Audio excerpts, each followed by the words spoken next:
বাংলায় অবাধ ও শান্তিপূর্ণ নির্বাচন সুনিশ্চিত করতে এবার নজিরবিহীন পদক্ষেপ করতে চলেছে নির্বাচন কমিশন।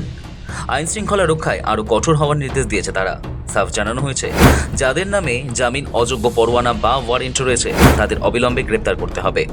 শনিবার রাজ্য পুলিশ ও কলকাতা পুলিশের সমস্ত থানার ওসি ও উচ্চপদস্থ আধিকারিকদের সঙ্গে এক ম্যারাথন বৈঠক করে নির্বাচন কমিশন।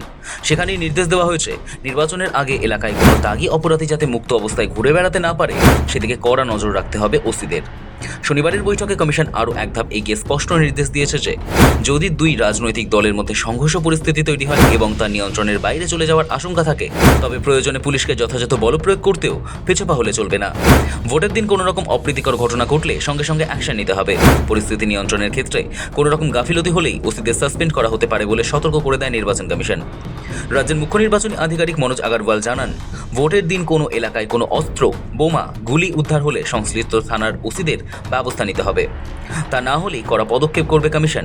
এছাড়া গত ভোটের অশান্তিতে যাদের বিরুদ্ধে অভিযোগ ছিল তাদের এখনো পর্যন্ত কেন গ্রেপ্তার করা যায়নি সেই নিয়েও প্রশ্ন তোলে মুখ্য নির্বাচন আধিকারিক। জেলায় জেলায় দাগী অপরাধীদের চিহ্নিত করতে নির্দেশ দেন তিনি।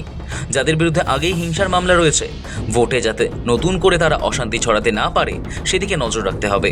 এদিকে ভোট চলাকালীন গলি বা ঘিঞ্চি এলাকায় অবস্থিত বুথগুলিতে কোনো রকম অশান্তি হলে পুলিশ যাতে দ্রুত সেখানে পৌঁছতে পারে তার জন্য এবার মোটর বাইক ব্যবহারের নির্দেশ দেওয়া হয়েছে।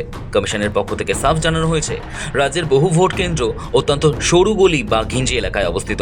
ভৌগোলিক অবস্থানের কারণে সেখানে পুলিশের বড় গাড়ি বা পিসিআর ভ্যান পৌঁছানো প্রায় অসম্ভব হয়ে পড়ে। ফলে ওইসব স্পর্শকাতর এলাকায় কোনো গোলমাল বা অশান্তি শুরু হলে দ্রুত ব্যবস্থা নিতে দেরি হয়ে যায়।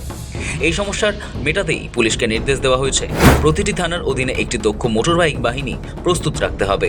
কমিশন স্পষ্ট নির্দেশ দিয়েছে, প্রয়োজনে পুলিশকে বুথের একেবারে দোরগোড়ায় পৌঁছে দ্রুত পরিস্থিতি নিয়ন্ত্রণে আনতে হবে। ভোটের দিন দ্রুত হস্তক্ষেপের পাশাপাশি পরিকাঠামোর বিষয়েও আশ্বাস দিয়েছে নির্বাচন কমিশন।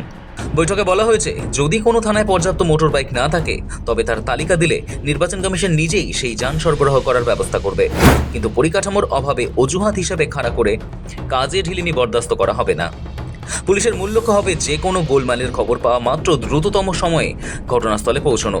তাৎপর্যপূর্ণ বিষয় হলো, কলকাতার উত্তর বা দক্ষিণ শহরতলির অনেক বুথই সরু গলির ভেতরে থাকে, যা পুলিশের জন্য সবসময় মাথা ব্যথার কারণ হয়ে দাঁড়ায়। কমিশনের এই মোটর বাইক দেওয়াই সেই সমস্যার সমাধানে কার্যকর হতে পারে। ভোট শুরুর প্রাককালে পুলিশি তৎপরতা বাড়িয়ে ভোটারদের মনে আত্মবিশ্বাস জোগানোই এখন কমিশনের প্রধান লক্ষ্য। প্রথম দফা ভোটে 40,000-এরও বেশি রাজ্য পুলিশকে নজরদারি চালানোর দায়িত্ব দিয়েছে কমিশন। সূত্রের খবর, শান্তিপূর্ণ ভোট করাতে প্রতিটি বুথেই কড়া নজর রাখবে কমিশনের সিসি ক্যামেরা। কিন্তু ভোটের দিন কি ভূমিকা থাকবে পুলিশের? আসন ধরে ধরে সেই সব নির্দেশ বাতলে দিতেই শনিবার বৈঠক। সব মিলিয়ে বুথ স্তরে নিরাপত্তা নিশ্চিত করতে কোমর বেঁধে নামছে নির্বাচন কমিশন ও পুলিশ প্রশাসন। শফিক সান্যালের রিপোর্ট, সময়, কলকাতা।